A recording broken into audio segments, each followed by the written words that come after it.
আজকের রেসিপিটা এতটাই চমৎকার হতে চলেছে যে আমি নিজেও ভাবতে পারিনি যে আমি বাড়িতে এত সুন্দর আলুর প্যাটিস বানাতে পারবো। এইরকম আলুর প্যাটিস যদি তোমরা বাড়িতে একবার বানাও, বিশ্বাস করো তোমরা কেউ কখনো আর দোকান থেকে কিন্তু প্যাটিস কিনে খেতে চাইবে না।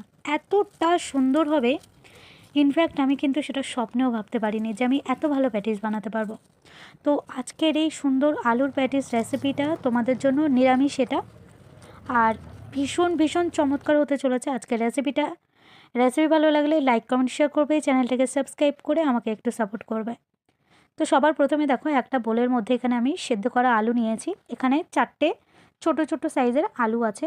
আলুর মধ্যে দিয়ে দিলাম পরিমাণ মতো লবণ, আর আলুটাকে খোসা ছাড়িয়ে সেদ্ধ করে আমি একটু হাত দিয়ে ভেঙে রেখেছি। এইবার এই আলুর মধ্যে দিয়ে দিচ্ছি আমি একটা বড় সাইজের পেঁয়াজ আর 5টা কাঁচা লঙ্কা আমি চপারে চপড করে নিয়েছিলাম, সেটা দিয়ে দিলাম। দিয়ে দিচ্ছি 1 ইঞ্চি পরিমাণ আদা, যেটা আমি গ্রেটারে গ্রেট করে দিয়ে দিলাম। এবার দিয়ে দিচ্ছি 200 গ্রাম মটরশুঁটি বাজার থেকে কিনে এনেছি, সেটা ছাড়িয়ে যতটুকু হয়েছে সেটা একটু সেদ্ধ করে নিয়ে দিয়ে দিয়েছি। দিয়ে দিচ্ছি সামান্য পরিমাণ একটু লঙ্কার গুঁড়ো, যেহেতু আমি এখানে কাঁচা লঙ্কাটা বেশি দিয়েছি। দিয়ে দিচ্ছি সামান্য একটু হলুদ গুঁড়ো। এবার এখানে দিয়ে দিচ্ছি সামান্য একটু জিরার গুঁড়ো, আর দিয়ে দিচ্ছি সামান্য একটু গরম মশলার গুঁড়ো। এবার আমি দিয়ে দিচ্ছি সবশেষে এখানে একটু ধনিয়া পাতা, 1 মুঠো মতো কোচানো ধনিয়া পাতা দিয়ে দিলাম। দিয়ে এবার সমস্ত উপকরণ খুব ভালোভাবে হাত দিয়ে মিশিয়ে নেব। সুন্দরভাবে কিন্তু পুরো আলুটাকে ভালোভাবে ম্যাশ করে নিতে হবে। আর চাইলে তোমরা এই আলুটাকে কিন্তু গ্রেটারে গ্রেট করেও নিতে পারো। আর আমি চিনিটা একটু পরে অ্যাড করব। ঠিক আছে, এখন শুধু আলুটাকে একটু মেখে রাখছি, চিনিটা একটু পরে দিচ্ছি। তো আলুটা কিন্তু মেখে নেওয়া হয়ে গেছে।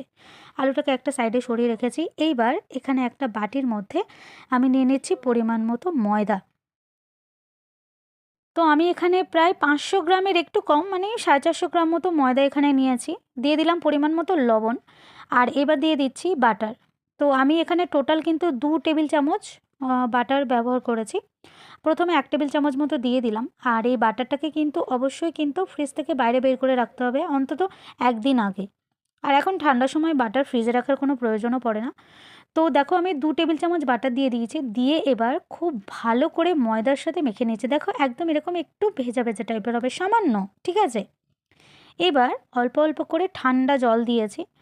ঠান্ডা জল, ওই বোতলটা ফ্রিজে রাখা ছিল, তো সেই ঠান্ডা জল দিয়ে খুব ভালো করে কিন্তু ময়দাটাকে মেখে নিয়েছি, একদম সুন্দর করে মেখে নিয়েছি। এইবার হাত দিয়ে ঠেসে ঠেসে এই ময়দাটাকে 5-7 মিনিট মেখে নিতে হবে। আর এরকম দরকার নেই যে ময়দাটা মেখে রাখতে হবে, ইনস্ট্যান্ট এটা করা যাবে। এবার এই ময়দা থেকে যেরকম আমরা রুটি খাই, সেই রুটি যেরকম লেচি করি, সেই রকম আমি লেচিগুলো করে নিচ্ছি। তো লেচিগুলো দেখো করে নেওয়া হয়ে গেছে। আর এদিকে আমার যে আলুর প্যাটিসের যে আলুর পুর, সেটাও রেডি হয়ে গেছে, শুধু চিনিটা অ্যাড করতে বাকি আছে। এবার এই যে লেচিগুলো করেছি, এইগুলোকে এবার একটু হাত দিয়ে একটু গোল গোল করে নেব আমার সুবিধার্থে। আর তার আগে আমি আরেকটা বাটিতে দেখো নিয়ে নিচ্ছি 2 টেবিল চামচের মতো বাটার। এর মধ্যে দিয়ে দেবো 1 টেবিল চামচের মতো কর্নফ্লাওয়ার। আমি হাত দিয়ে মেপে একটু আন্দাজ মতো 1 টেবিল চামচ দিয়ে দিলাম কর্নফ্লাওয়ার। এবার হাত দিয়ে এই কর্নফ্লাওয়ার আর বাটারটা ভালোভাবে মেখে নেব। তোমরা একটা বড় বাটিতে করবে, আমি ভুল করে একটা ছোট বাটিতে করে ফেলেছি। তো এরকমভাবে সুন্দর করে হাত দিয়ে মেখে নিয়েছি কর্নফ্লাওয়ার আর বাটার।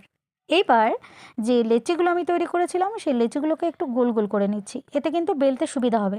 তো সব লেচিগুলোকে কিন্তু আমি এরকম হাত দিয়ে গোল গোল করে নিয়েছি। এগুলোকে আবারও বাটির মধ্যে ট্রান্সফার করে নিচ্ছি। এইবার আমি এই আলুর যে পুরটা রেডি করেছি, আলুর পুরের মধ্যে দিয়ে দিচ্ছি 1 টেবিল চামচের মতো চিনি দিয়ে ভালোভাবে আবার সব কিছু মিশিয়ে নিচ্ছি। আর তেল গরম করে নিয়ে প্রথমে একটা প্যাটিস আমি একটু ভেজে নিচ্ছি। আর এটা কতটা ক্রিস্পি হয়েছে, কতটা যে এর টেস্ট হতে পারে, কতটা সুন্দর, তোমরা জাস্ট ধারণা করতে পারবে না। এত ভালো খেতে হয়েছিল। তো আমি একদম আঁচটাকে লোতে দিয়ে কিন্তু এটাকে ভেজাচ্ছি। আর অবশ্যই করে কিন্তু তেল যখন উষ্ণ গরম হবে, তখন কিন্তু প্যাটিসগুলোকে তেলের মধ্যে ছাড়তে হবে। তো আমি একদম লো ফ্লেমে, আর উষ্ণ গরম তেলের মধ্যে তো দিয়েছি, সেটা দেখতে পেলে। তো লো ফ্লেমে দেখো প্যাটিসগুলোকে সুন্দর করে ভেজে নিয়েছি। তো একটা আমি প্রথমে ভেজে নিলাম। এবার এই প্যাটিসটা আমি কীভাবে রেডি করেছি, চলো সেটাই আমি তোমাদের দেখাই। তো প্রথমে একটা লেচি আমি নিয়ে নিয়েছি, ময়দা ছড়িয়ে দিয়েছি। এবার ঠিক যেভাবে আমি করছি তোমরা সেভাবে করবে। প্রথমে এই রুটিটাকে বড় করে বেলে নিতে হবে। তো বড় করে বেলে নিয়েছি। এইবার যে বাটার আর কর্নফ্লাওয়ারের মিশ্রণটা তৈরি করেছিলাম সেটাকে ভালোভাবে হাত দিয়ে রুটির মধ্যে সুন্দর করে চারিদিকে লাগিয়ে দিতে হবে। চাইলে এটা তোমরা ব্রাশ দিয়েও করতে পারো বা চামচ দিয়েও করতে পারো। আমি এখানে হাত দিয়ে করছি। হাত দিয়ে ভালোভাবে লাগিয়ে নিয়েছি।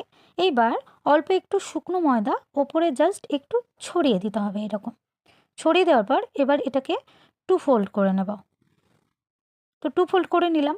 এইবার এই ওপরের অংশে আবারও একটু বাটার আর কর্নফ্লাওয়ারের মিশ্রণ লাগিয়ে দিতে হবে। দিয়ে আবারও একটু শুকনো ময়দা এর উপরে ছড়িয়ে দিচ্ছি। দিয়ে এটাকে এবার আবারও 2 ফোল্ড করব। এবার ময়দা দেব এর উপরে, দিয়ে এটাকে আবারও বেলবো। তো চলো আবারও একবার বেলে নিচ্ছি। অল্প অল্প করে ময়দা ছড়িয়ে দিতে হবে আর সুন্দর করে আবারও যতটা পাতলা করে বেলা যায় আর কি সেরকম পাতলা করে এটাকে বেলে নিতে হবে। আর এখন শীতের সময় এটাই সুবিধে, পেস্ট্রি টেস্টি বানানোর এটাই সুবিধে। আর এটা তো দেখতেই পেলে যে আমি একদম ওভেন ছাড়া বানিয়েছি।